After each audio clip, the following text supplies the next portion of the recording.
Hello again, and welcome back to the Automating Everything series. Last time we had spent a lot of time on the surface, and as a matter of fact, most of our work in this world has been on the surface. So I would like to have a bit of a change in scenery. For the entire duration of this, we've had this super cool and extensive lush cave system right below our base, right below all these buildings. And I've been spending some effort on cleaning it up, removing a bunch of vines that had been way overgrown. You can still see some over there and there. And kind of cleaning it up a bit, and especially getting this area ready. And I would like to start automating a bunch of stuff in this cave, including a new rice farm that I've been in the process of developing here. I'm thinking there will be some building here where you can process the rice and we'll be able to use it for making a bunch of different foods. I also went ahead and built my elevator so that it connects all the way from our base up on the surface down into this cave, because it makes a perfect space to do so, as it perfectly lines up with the rest of the base. So if I go ahead and set it back down to go to cave, we can kind of watch it pass by here. I think it looks really cool, and it's nice to have an elevator that goes to all the levels I'll need, just to make getting around easier. And I actually made it go all the way to bedrock, so if we need anything done at bedrock level, we can do that. Now, like I said, I had started a rice farm, and I'm still working on making that. But I would also like to make a few other things. I mainly want to focus on food in this cave, but I think there's a few other things we can do in this area. One thing I've been considering, and I think would be cool, is some sort of quote-unquote flying contraption that can kind of harvest all these glowberries off the vines here. And we could achieve that through like some sort of rail, some sort of train rather, that like kind of drives around through the vines with harvesters to either side, and it can kind of harvest all the berries. I've just been trying to think about how the best way to do that is, because I believe there are phantom rails? Yes, phantom train tracks, which are invisible. But we just need phantom membranes, which I think should be obtainable. I have a fair few as is, and we can even, through one of the mods, get it through villager trades. So that shouldn't be a problem. One final thing I would like to do, which I think would be fun, is a creeper farm, but specifically a creeper and disc farm. Now, I've been spending a lot of time lighting up these caves and using the free cam mod to do it because it makes life so much easier. There's still more cave that's not even lit up down here. Like, this system is extensive, and I've only barely cracked the surface of it. So, once I light it up more, a sort of creeper farm would do a lot of work. And I was thinking of putting it underground right around here, so that, or about here, in like this space that I'm currently hovering within, since there's nothing around here, and it can come down through here, and we can have our skeleton or whatever that shoots them, and then we can get our discs that way. And there's no real use I have for discs, but the disc farm, creeper farm design kind of thing, I just really like it, and it's really fun. So yeah, I need to work on that now. As well as finishing up this rice farm. Alright, after doing some work here for a while, don't mind the fact that I have arrows in my head, I've got a creeper farm set up right in this side of this bit of cliff. Now, it does a bit more than just creepers, as you might have noticed there. And that's just because it turns out these, I think they're basalts or something like that. They too spawn in these. I can maybe even find one. Yeah, like there. It also spawns, which is not ideal, because it means, you know, if I was, and they don't get hurt on the magma either. So I had to kind of do some thinking about that. What I decided to do was use some fans and some saws here to be able to automatically kill them as well. It doesn't seem they drop their rods if they're not killed by a player, so oh well. But we also occasionally get cockroaches. Very occasionally, I've seen them drop down and just like die very quickly. So strictly speaking, we're automating gunpowder, sulfur again, but from a different mod, and cockroach wing fragments. But yeah, this is pretty simple. It's just a bunch of different layers of the creeper farm. I've decided to use cats here. I don't like the clock water-based one. It's just annoying. And I like this better, being able to have cats that scare the creepers off. They just go down into here where there's magma, and like I said, there's fans here that blow across into these saws. And at the very end there is where we have our skeleton. Now this skeleton over here, he will keep shooting towards an iron golem that is over here that he can see, but it is impossible for him to actually hit the iron golem, because any arrows that get over here either go into this slab or into this fence and don't hit him. So it's not like high speed disc farming. It's not really running right now because I'm a little too close to it, I think. But it's provided a few discs, as I kind of briefly showed here. We've already got a good handful of discs. Ah, here's some creepers. Yeah, there's a disc. It works pretty well. I need to actually finish making a building. And something I realized is we could use this gunpowder for a few different things. One thing I would like to automate is TNT. I don't exactly have a use for TNT, but, you know, it'd be fun to automate, and it's another thing we can do. I've also been working on lighting up caves, which it looks like I still miss some. There's so many caves around here. It's hard to get them all, but I at least got some lit up. Oh, looks like here's one.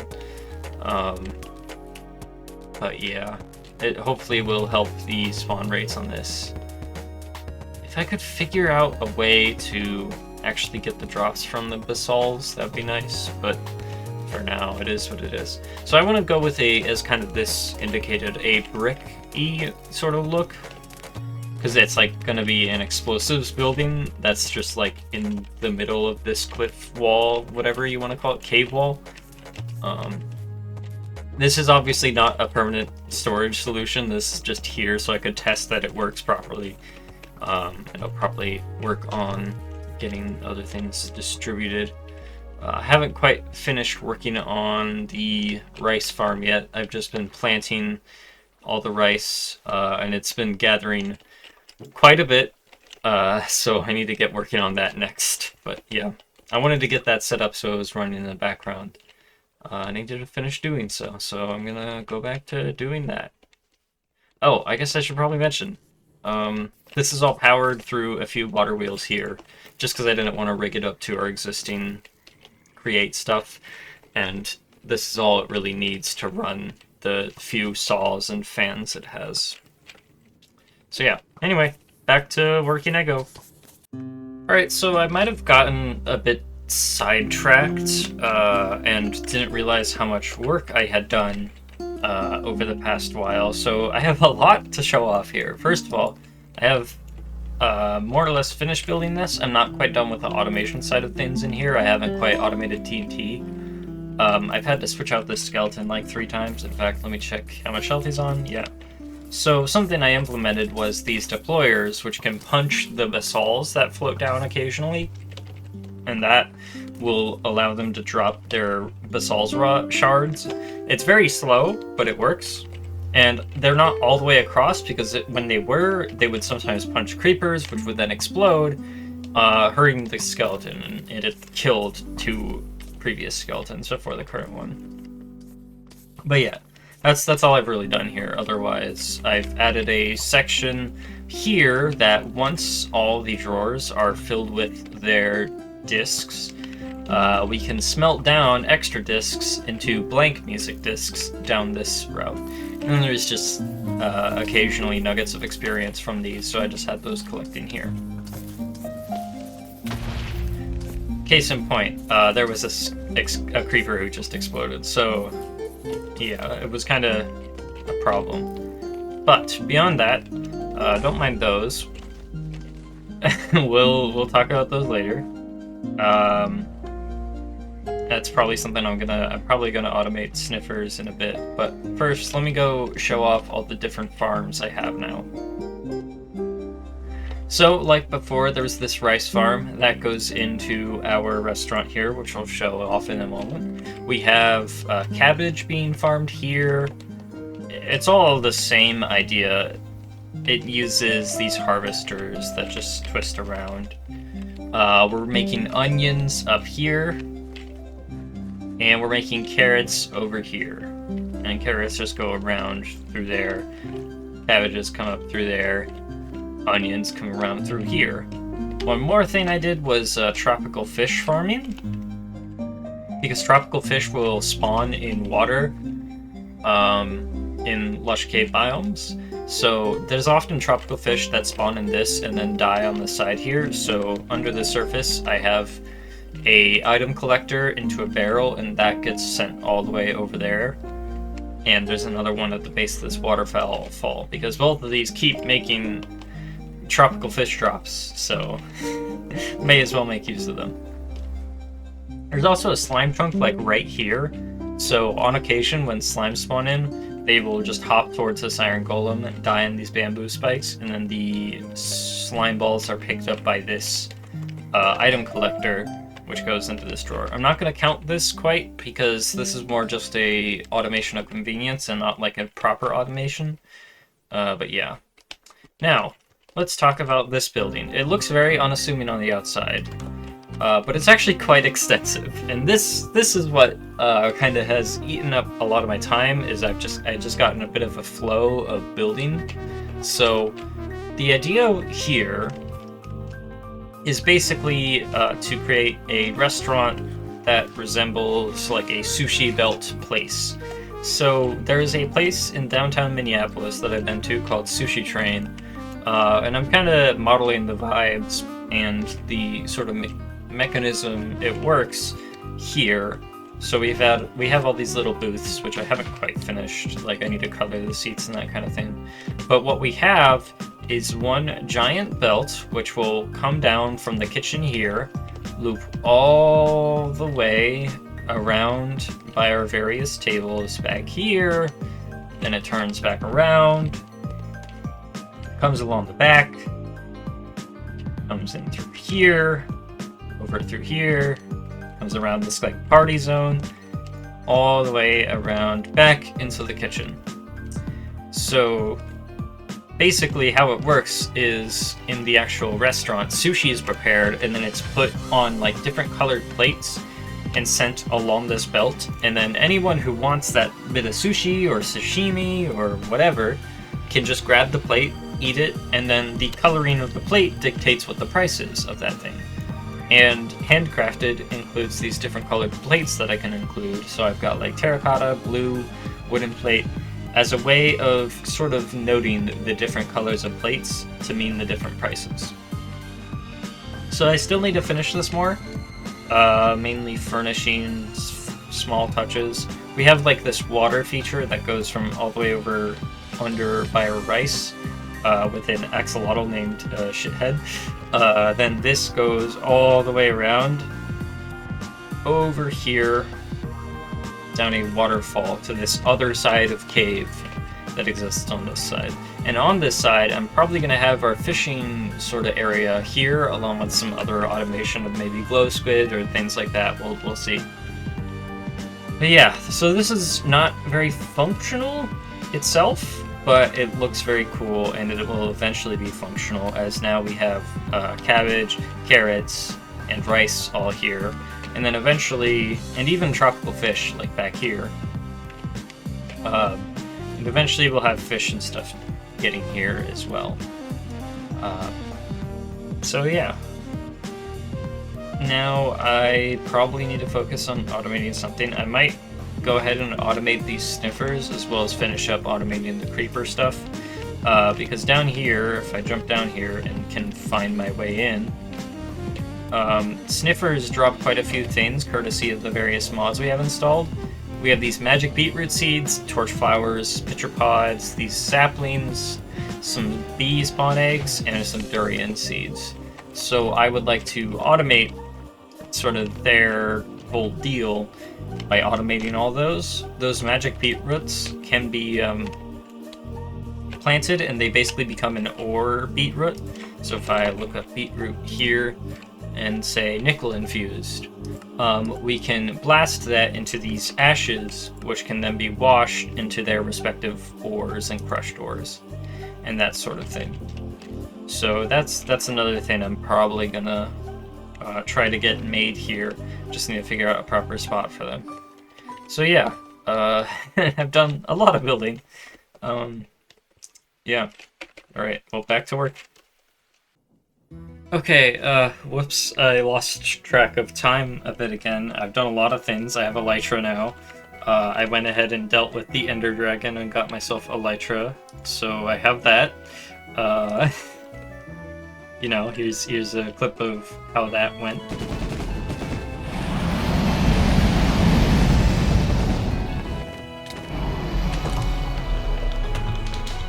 But I've finally completed the sushi restaurant. It took me so much work, and I will talk about all of this in a moment, but I wanted to do...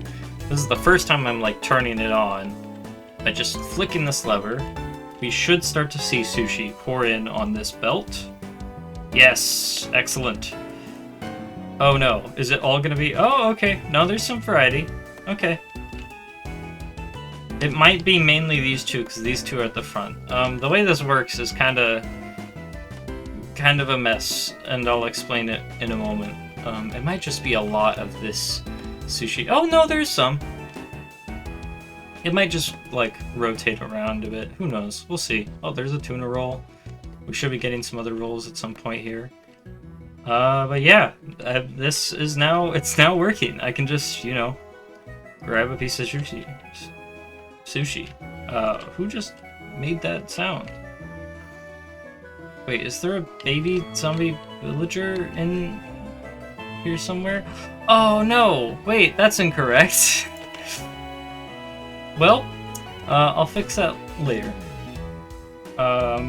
So, first of all, I've made a bamboo farm down here, as I needed fuel for making rice.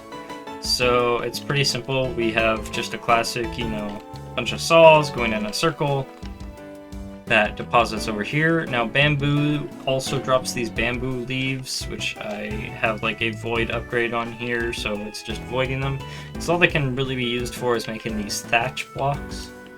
But then we also convert that bamboo into blocks of bamboo wood, essentially. And eventually I'll make that into planks, but mainly needed the bamboo back there, which I will show how where that goes in a moment. As for the fishing, that is a whole other beast. To go up here.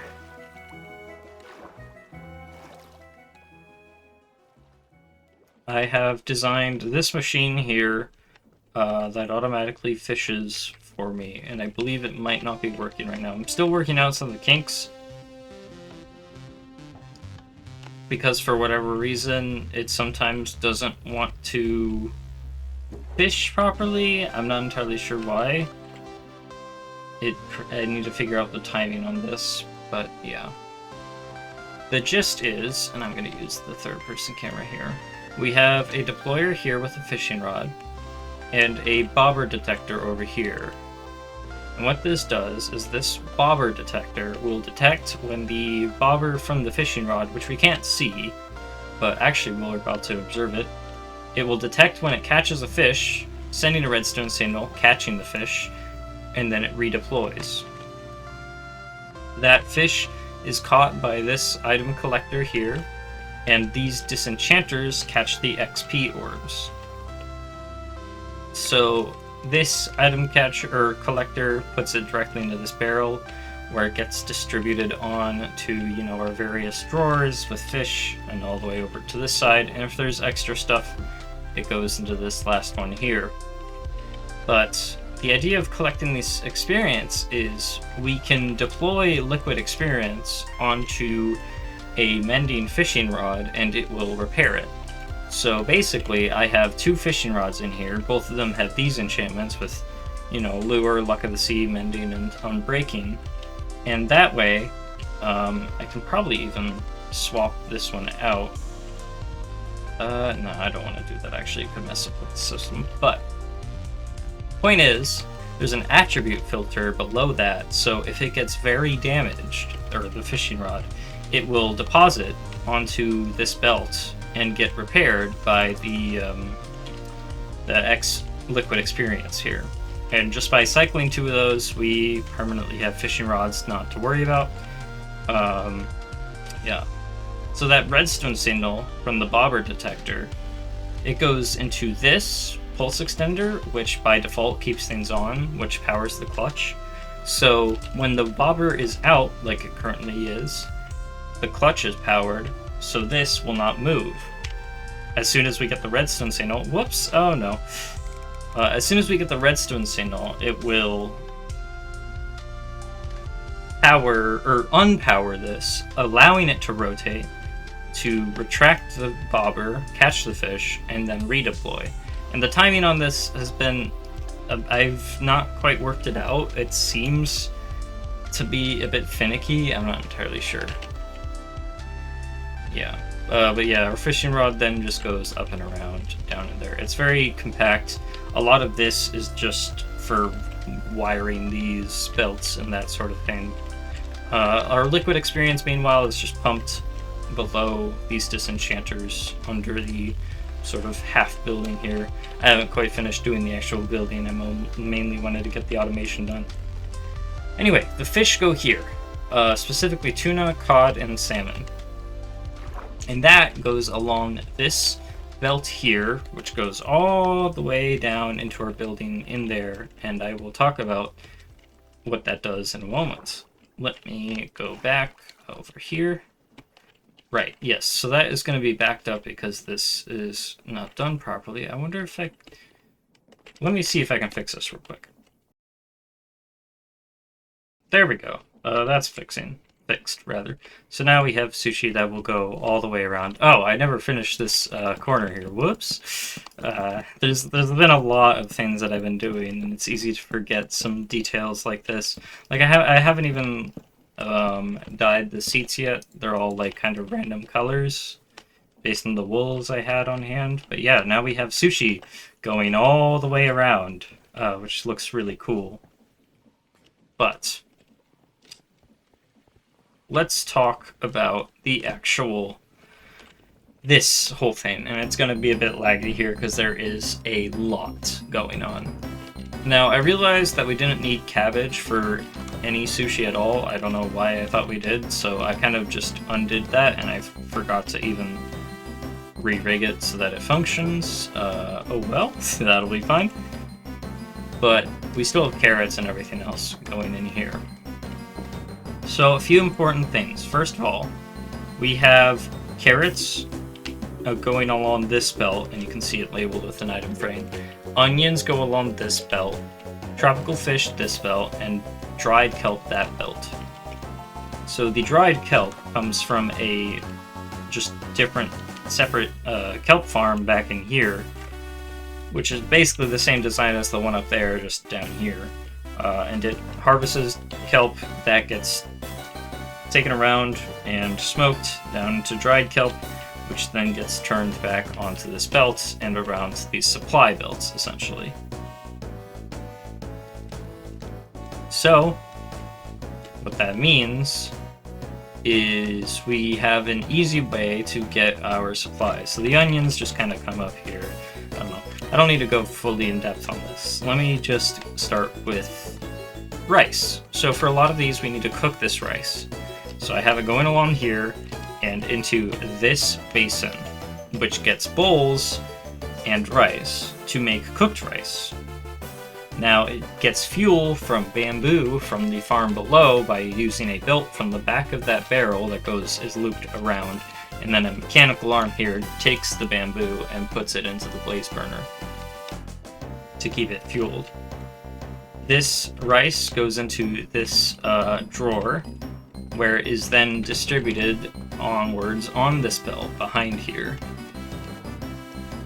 Alright, we have rice automated. Great. So, let's use it. First of all, we have I believe this is just a kelp roll. It has carrots, rice, and dried kelp. So what we have is rice is taken off of the belt here. We have dried kelp coming from that belt, as demonstrated by the item frame back there, onto here. And carrots from this belt onto here. I don't mind that. And then this mechanical arm just grabs all the pieces, puts it in the mechanical crafters here, which craft it into the roll. Then this slicer slices those rolls, while the barrels from making the bowls from making the sushi, because we don't lose those, they get taken out of this barrel like that and taken around back into the basin here. This is all very tight and compact, so I can understand if it might be hard to understand. There's a lot going on. So, second up is the tropical roll. This uses tropical fish, which we're getting some right now, rice, and kelp. We put that in a basin here where it gets mechanical mixered. There's currently not enough tropical fish to make more. Again, mechanical arm, grabbing it from those, putting it in here, it gets put in here. Then we have the tuna roll, which is one of the fish we can get from our farm over there. So a mechanical arm here grabs tuna from there. Sorry, losing my voice. Uncooked rice, because this recipe just calls for normal rice, not specifically cooked rice, which is just belted from here down below and then up from below, because it's just the easiest way to do it. And then onions as well, and it can craft that there.